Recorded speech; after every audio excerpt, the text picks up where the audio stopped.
welcome back to my channel here, John McTaggart Photography. Thank you all for stopping by and checking out the latest video we have here. I'll try to keep this one kind of brief, but today we're going to actually take a look at this lens here. This is the red badged Fujifilm Xf 16 to 55 f2.8. It's a lens that I actually never owned before, and I've been through quite a few Fujifilm lenses.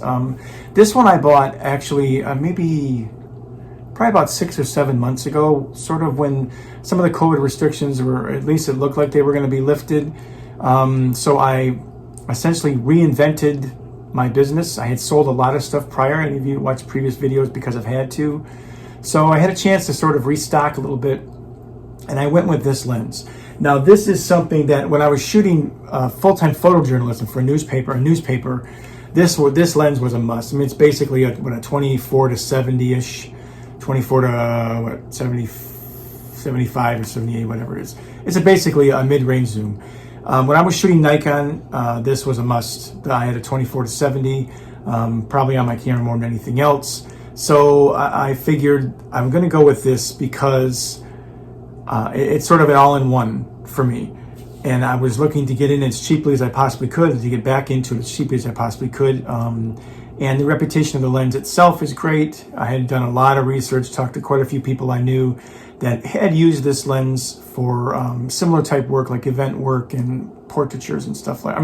Not portraitures, event work and some photojournalism stuff. And after using it for like 6 months now, and really quite extensively, the last maybe 2 or 3 months, now that things are easing up a little bit here and we're getting some more events and stuff like that open, I have a pretty good idea of what it can do and what it can't do. Let's talk about the pluses, the positives first. What I love about it is it's built like a tank. Literally, it is built like a tank. Weather sealed, red badge lenses are really everything they're cracked up to be. We also have the 50 to 140 that we'll be talking about in a different video here. I didn't want it to go on too long, so we're going to kind of break that up into two. Now, the good stuff is built like a tank. Sharpness is amazing. Image quality is dynamite. The focus speed is pretty quick on my X-T3. In fact, very quick on my X-T3. I can't remember any time that I've really had any kind of hunting issues. Focuses pretty well in low light. Shoot up to 6400 on a regular basis with this lens on my camera, and it has no problem picking up focus. Nothing like that.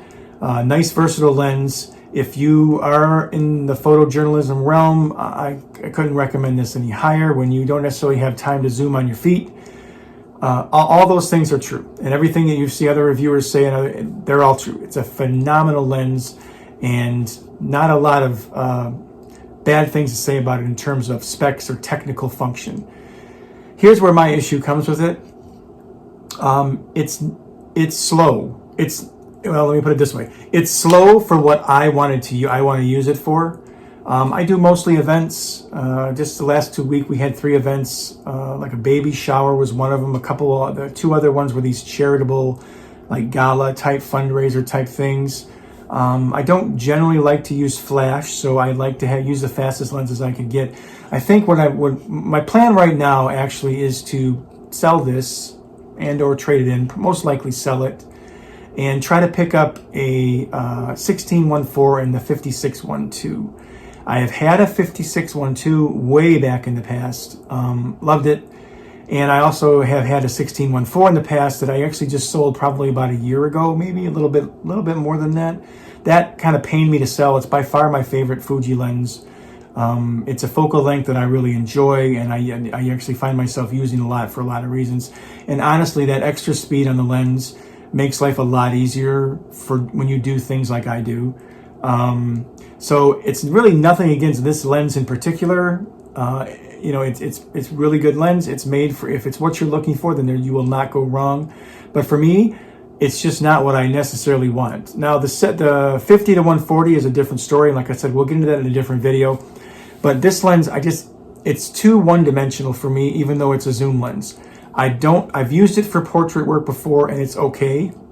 If you're comparing it with the 56-1.2 or even the 90 f2, It's not even, there's no comparison. The 56 and the 90 are just in a different league.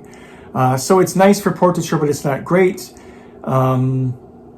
Even some environmental portraiture stuff, which actually, if I do portrait work, it's mainly that, where I like to shoot wider, and you can definitely get there. But at the 2.8 aperture on here, you don't get the same kind of depth of field that I like in certain photos, and I actually find that clients like in some of the portrait work. Even though I don't shoot it wide open necessarily, I would like to have the option to do that in some cases. And this lens wide open just isn't great for portrait work. And quite honestly, the way things are in the industry now, you've got to be a little bit more versatile. So I'm trying to take on more portrait work than what I've done before, and even what I'm comfortable with right now. It's never been my thing. I've never really put a lot of energy into learning it, although I'm doing that now. A lot of it out of necessity. So, in short, and it will be kind of a short video, and I'll put some pictures up that were taken with this lens, and they're great. Like I said, there's nothing wrong with them whatsoever. They takes a great photo. But for the versatility of this lens is actually a little bit misleading. It's versatile because it's a zoom. It's restrictive because of the speed. And 2.8 lenses are certainly fast lenses, there's no doubt. And they're great. But for what else is in the Fuji lineup, you're talking 1.2s, 1.4s, even the F2s. I even considered actually like there's a the 18 F2 as well as the 56 1.2 to go with my 35 1.4. That probably isn't a bad way to go, to be honest with you. I love the 18 F2. It's nice and small. And that's another thing too. This is a big lens for a mirrorless camera. It's real big and it's real heavy. And in a very weird way, it kind of gives you that old DSLR type vibe to it when you do have it on your camera body. And I actually have a grip with my X-T3, and without it, it would be very heavy. There's no doubt. Nothing compared to the Nikon stuff for sure, but if part of the reason I like my mirrorless system, Fuji or Sony or whatever it is the fact that everything's a little bit smaller and everything's a little bit more compact and more lightweight. But having said that, I give the lens itself an A+ in terms of tech specs, the whole 9 yards. In terms of practicality, to me, it's like a B, maybe a low B, C+.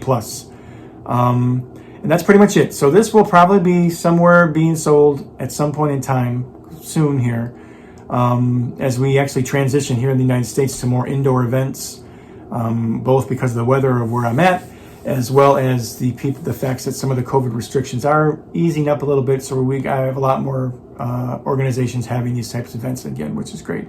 We will definitely be looking something faster. So that's about it for today. Pretty short and sweet. We'll be back with another video, probably looking at the 50 to 140. Sorry, 50 to 140, which is actually I have a little bit more to say about that lens because of the role it plays in what I do, and I think what a lot of us do. So that's about it. So everybody stay safe, keep shooting, and we will see you next time. Thanks. Bye.